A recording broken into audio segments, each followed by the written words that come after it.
Alan, please tell us about the history of Winter Park. Well, Mike, our city was established as a winter community in 1882.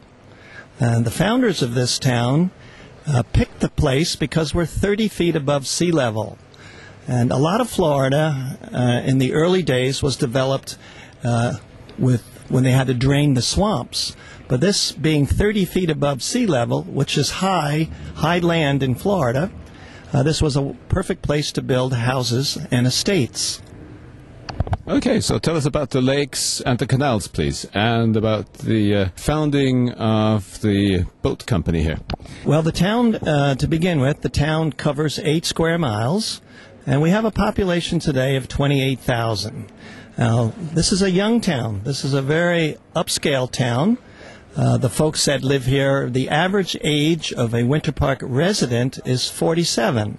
So we're a young working community. We are a bedroom community in many respects to Orlando. We're just 15 minutes from Orlando, and we're about 45 minutes from the big attractions, the Disney and the Universal and the Sealand, SeaWorld, for example.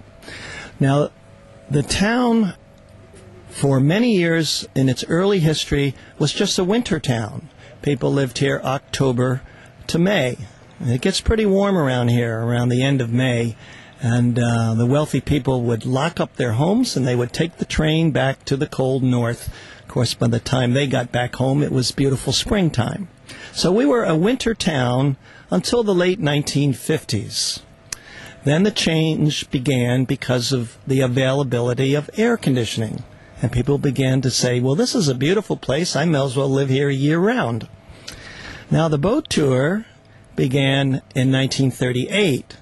The initial founder of the boat tour was a gentleman by the name of Mr. Mattoon. Now, Mr. Mattoon had a business that he built ski boats for water skiing.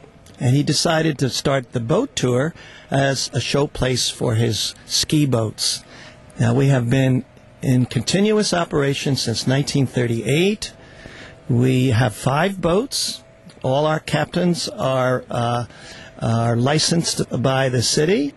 And we give a 1-hour narrated tour. We go through 3 beautiful lakes.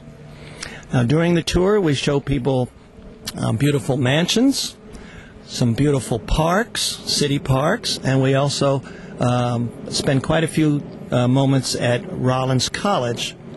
This is a beautiful private college established in 1885. It's one of the prettiest colleges in the nation.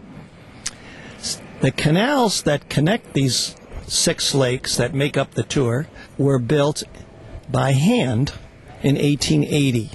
Now, they were built by lumberjacks. We had logging companies here for many, many years. This land was covered with a forest. We had giant cypress trees, giant pine trees, and giant oak trees. Now, these trees were cut. They were moved from lake to lake through the canals to a sawmill on the South Lake. The canals have been rebuilt. In the year 2000, the city, which looks after the canals and the lakes, rebuilt the canals.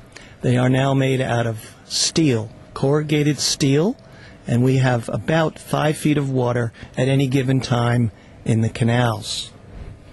Now, our boats can take 18 people per hour. We have people from all over the world visit the boat tour. I have a pin collection of every flag from every country that I meet someone, and it's incredible how many pins I've accumulated over the years. I meet people from all over the world. And what are the age groups you're addressing with your boat tours? The majority of our customers are adults. There are many of them are on vacation, and we also have young families that take the boat ride. The young children, they want to go down a waterfall and have more excitement, and so it's not terribly attractive to a 3 or 4-year-old child. But the senior people just love the tour. There's a beautiful scenery all along the journey.